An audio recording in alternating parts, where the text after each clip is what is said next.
Okay, if you're lazy as hell, you're gonna love today's episode. ASMR. Ow!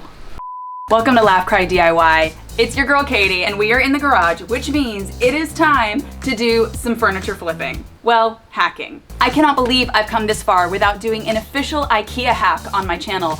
And now, today is your lucky day. Or as Ikea would say, your flörnegarne. Wait, what is lucky day in Swedish? Or as they say in Swedish, your lyckodag. Is that right? Sweden, tell me. Okay, here's the situation. I have a new makeover coming up. We have a $1 billion budget. However, we cannot find an end table that is the exact size that I want and need for the space. So we are turning to a popular Ikea hack and we are supersizing it to make my dreams happen. Best of all, you don't even need power tools to do it. This is a perfect lazy girl, boy, gay or they hack. And here is everything you need for today's project. 2 Snidad Ikea baskets. 1 24-inch round that you can get at the hardware store, wood glue, clamps, sandpaper, everyone's favorite accessory this summer, zip ties. Also, pliers and scissors. And maybe wood stain and sealer if you want. Just kidding, you have to seal the wood. Oh, and a Royal English breakfast latte. But it's pretty easy, I swear. Okay, let's do it. This is a hack that has been done many times online. It is the Snidad basket with a tabletop put onto it. A lot of people do this for their coffee table. However, we are going to supersize this hack by actually stacking the baskets and creating a pedestal bottom for that tabletop. So step 1 is super easy. There are little tabs, there's little feet on the baskets. We're gonna pull these tops off really easily. I swear it's easy. Ugh. Ugh. And you can totally save these tabs because you're a DIYer and you think you're gonna use them, and then in about 2 years throw them away in a fit of rage because you know you're not using them. And they have little tiny screws underneath. Boom. Next up, we're getting these handles off. They are simply bound with some like rattan, so you just gotta clip through those first. ASMR. Ow!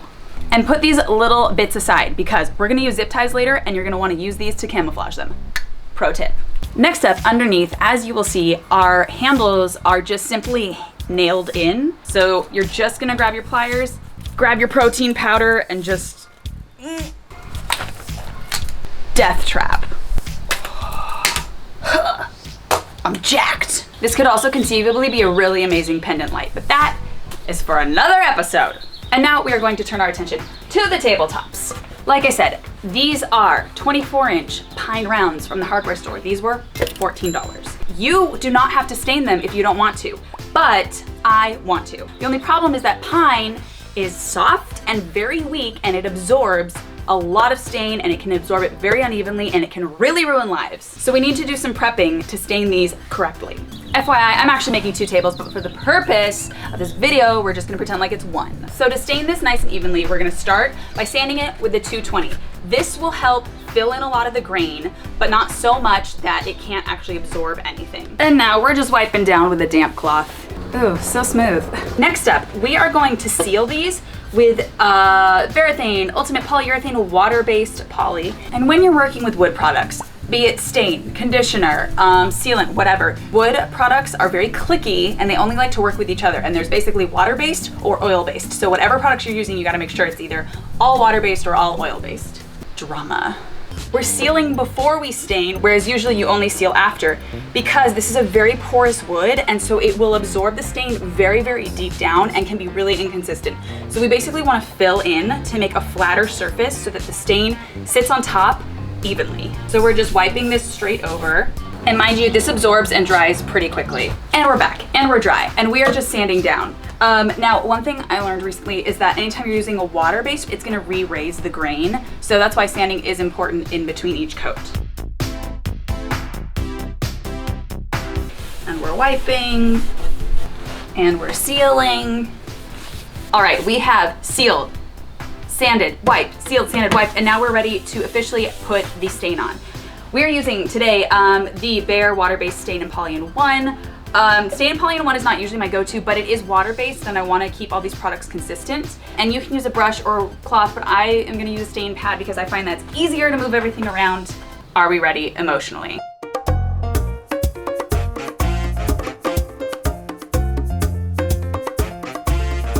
All right, we're gonna let these guys dry and I think we're good. And I gotta say, sometimes it's really nice when you just stain a pair of jeans and it's your new paint and stain jeans. Alrighty, now that we have the top stained, it is time to make the base. And what we're gonna do is very simple. Like I said, we're gonna make a pedestal base.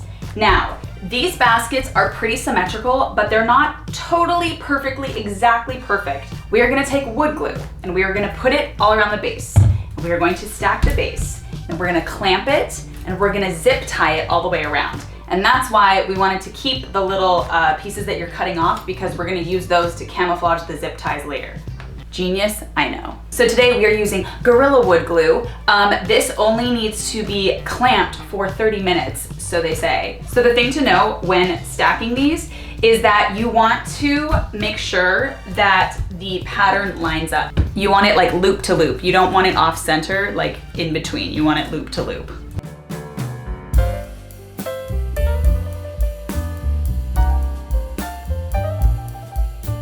And we're stacking them on. And again, we want to make sure that they are loop to loop, as centered as possible. And you just want to make sure that nothing's like sticking out too much on one side or the other. And then I'm going to clamp them on opposite sides.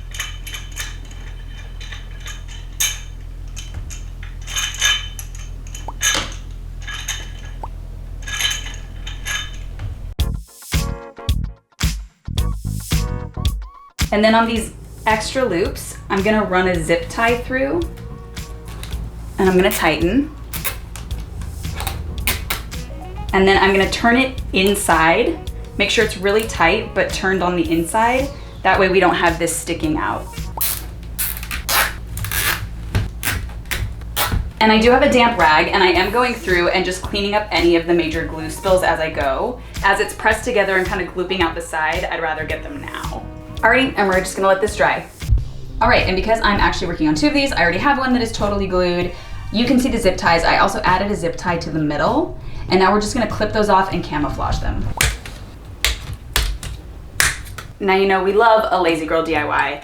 As you can see where all the zip ties are. But as we know, we saved our little rattan pieces from the handle, so we're simply going to camouflage those by Gorilla Gluing them over the zip ties. This way, no one will ever know what happened.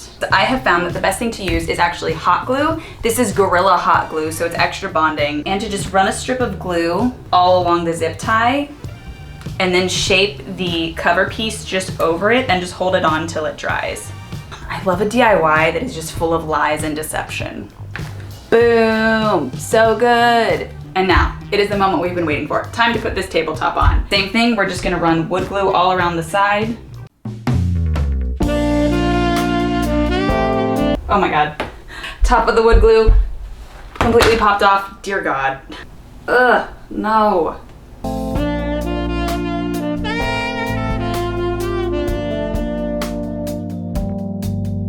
Using these wood blocks to create a barrier for the clamp so that it doesn't dent the actual wood itself. And I'm just gonna add some more heavy stuff on top of it just because. And now that the table is drying, even though you've seen the table basically in its full glory, it is finally time for your official big reveal.